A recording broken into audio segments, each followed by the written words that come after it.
Hi, this is Ashley Victoria Robinson, your video host and producer, coming to you from the Popverse, a virtual realm created by Read Pop, where we are celebrating the best in TV, movies, and comics each and every single day. I know you might be here because you saw books in the title and the thumbnail. We also include books in everything that we are working on here in the Popverse. If you want to see more content like this, you want to read articles, you want more information on incredible conventions that we work on, be sure that you are visiting thepopverse.com, where you can find everything that we are up to, that I am up to each and every single ding dang day. Get out of here, website. We're making a video now. I am here today to jump on the beach read bandwagon to talk about some hot summer reads that I have really been enjoying this summer. And I am starting off with Spring Harvest by Rektok Ross. It is published by IC13 Books. And this physical copy comes in at 288 pages. And I really want to thank Rektok Ross, hi Leonie, for sending me this incredible physical copy, which she was kind enough to sign and personalize for me, and has a Popverse quote that I wrote on the back. This was written by a Taylor Swift approved author, so if you were in your Tortured Poet Society era, definitely worth checking out. Rektok Ross is the writer of some incredible thrillers, including Ski Weekend and Summer Rental. Last year, I got really into these two books. So when I was going to Florida SuperCon, a Read Pop show, hosting a bunch of fun panels that you can check out by going to these links right here. I brought along with me Ski Weekend and Summer Rental. I literally read Summer Rental as I was on Miami Beach, and it was a really fun kind of macrocosmic experience of summer in the United States. But Spring Harvest is a little bit different than her other two thrillers, even though if you read it, and this is a little teeny tiny like Easter eggy type spoiler, they all technically take place in the same universe. I love it when little characters and stuff like that are mentioned between books, even though they don't explicitly share a universe. I think that's really fun. This is her first foray into genre. And when I mean genre, you know that I mean geek stuff. According to the description on the back of the book, Coachella meets Vampire Diaries in this absolutely addictive supernatural thriller where friends at a rural music festival must survive a vampire siege. Luckily for Rektok Ross, Spring Harvest, and myself, I'm a huge Vampire Diaries fan. Started with the book, graduated to the television series, so I knew the minute I read the description that this book was pretty much written just for me. Anything genre, particularly fantasy or urban fantasy, which is how I would categorize this book, is stuff that is exactly what I want to be reading all day, all the time. I just can't tell you enough how perfect this book is for me. The book is set in rural Oregon, although if you know anything about Oregon, if you've ever spent any time there, the Pacific Northwest is wet and moist and green and lush. And what's interesting about the Allium Valley, which is where this book is set, is that it's dry and husky and desolate. And honestly, as somebody who lives in Southern California, a lot more like Southern California, particularly areas like Palm Springs and Indio, where things like Coachella and other music festivals are hosted, despite the fact that they are in the middle of the luscious PNW. The name of the valley is extra fun too, because a quick Google search, or if you're a plant nerd like myself, you will learn that allium is one of the Latin names that's used to categorize onions and garlic. Rektok Ross specifies in the back of Spring Harvest why she actually decided to take this genre turn and decided to jump into the world of urban fantasy or urban romantasy, if you like that buzzword right now that's going all around booktube and book talk and bookstagram, urban romantasy. And a lot of it actually has to do with an ethical and moral stance around the treatment of animals and farm animals and livestock. Now, at first blush, you may not necessarily associate a vampire story with an animal rights narrative, but there is a farm. It is set in a very rural area, and a lot of the human characters, like Logan and some of the supporting cast that we see around Alix with an eye, our protagonist, definitely get a chance at the hands of the vampires to understand perhaps or empathize with perhaps what some of the animals that we treat as livestock might be going through.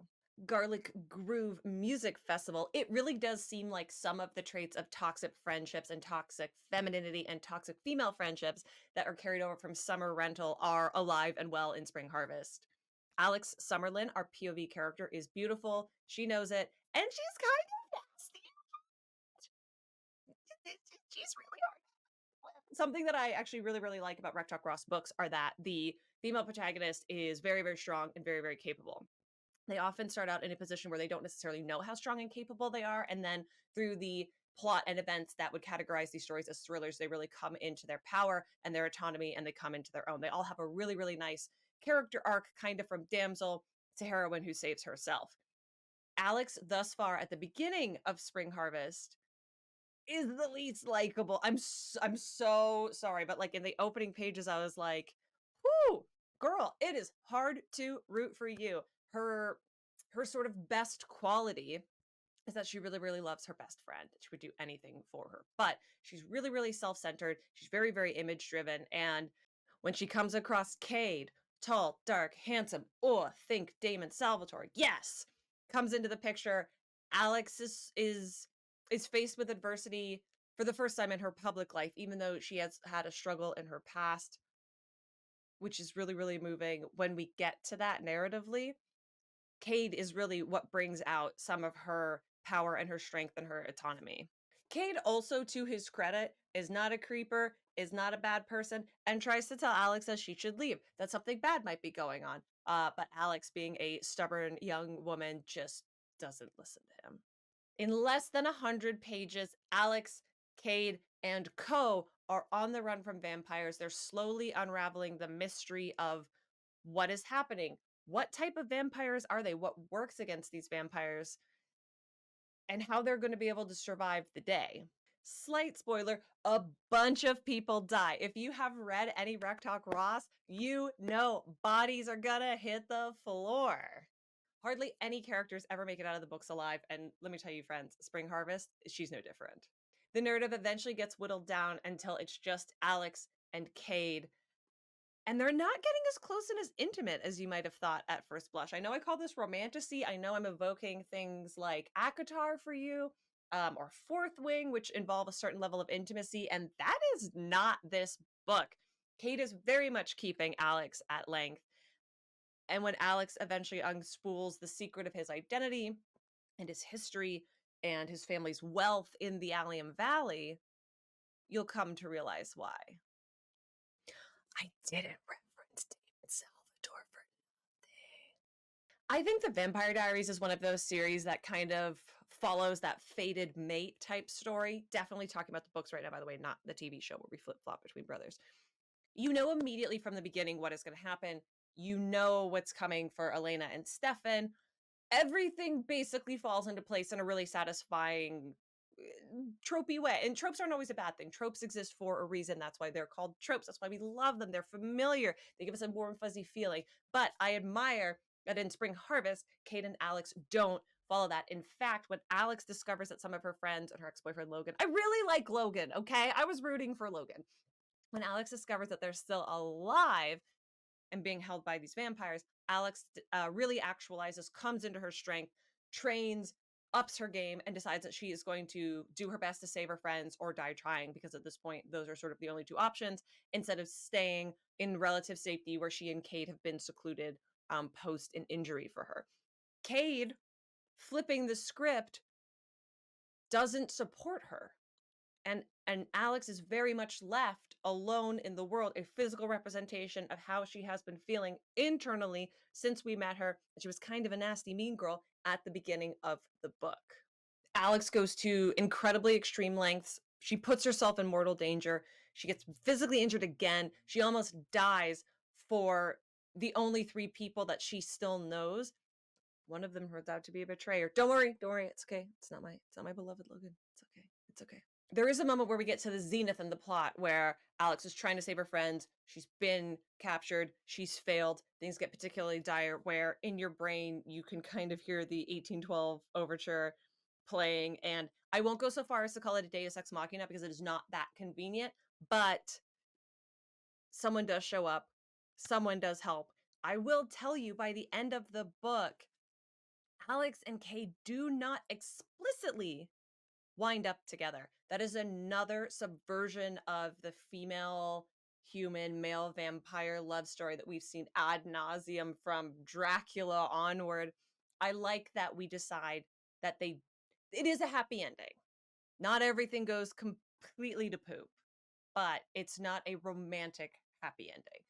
We don't quite know what happens with Alix and Kade. We know what happens to them immediately, and it does not involve them riding off into the sunset together. I found that really, really satisfying because I find more and more I enjoy urban fantasy stories where I can imagine events took place in the real world, and Spring Harvest gives you that.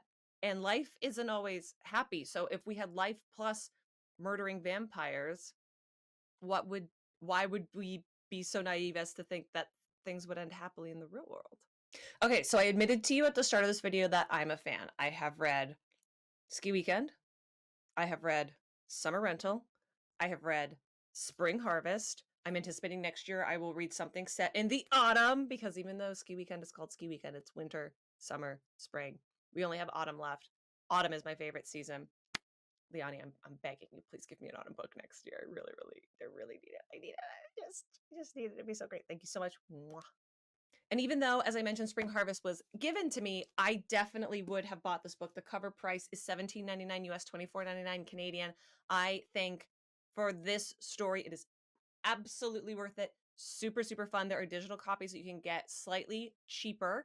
So if that's a concern for you, or if you're a Kindle girly, then definitely get the digital version. But if you're looking for a fun urban fantasy, paranormal romance, Spring Harvest, just the thing for you. Spring Harvest has the same fast clip, edge of your seat writing that you've come to expect for Ski Weekend, Ski Weekend, and Summer Rental. At the end of every chapter, there's a twist that is going to have you staying up late at night to go, oh, I've got to get to the next. Oh, I got to see where this is going. I read this on a 10.5 hour plane ride, finished it immediately, and it made so much of that time just whiz right by. So those were my short, trying to be as spoiler-free thoughts on Rektok Ross's Spring Harvest, a thriller. You probably knew I was going to enjoy it because it encompasses Venn diagrams of geeky things that we love talking about here in the Popverse. And I hope that if you check it out, you enjoyed at least half as much as I did.